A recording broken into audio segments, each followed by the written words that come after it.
USA, yes.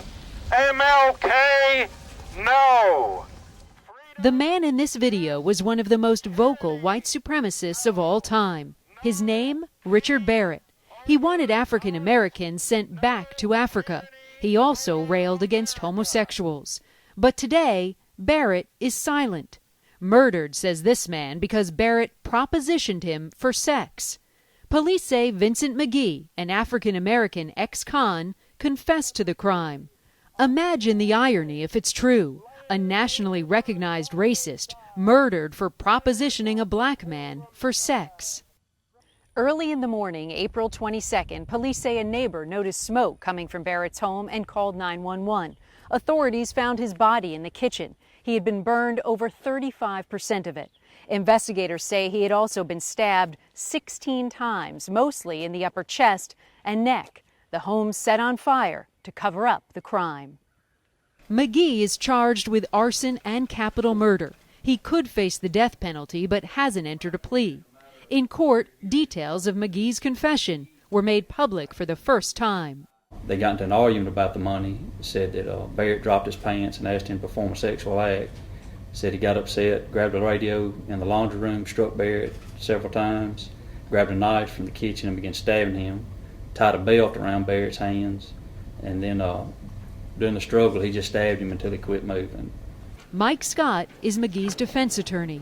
Is it possible, in your opinion, that he might have concocted this story about being propositioned for sex in order to defend himself against a capital murder charge? Obviously anything's possible. I don't think that is what has happened here. The district attorney says this was not a hate crime and had nothing to do with race or sex. He argues McGee's motive was robbery. If the killing was over unwanted sexual advances, why was the wallet taken? This investigative reporter for the Clarion Ledger newspaper has known Barrett since 1988. It was known in white supremacist circles among some that he was gay. It is unbelievably common in the white supremacist world to find people who are desperately anti-gay but secretly gay. Barrett and McGee were hardly strangers to each other. McGee had done some lawn work for Barrett just as he did the day that Barrett was murdered.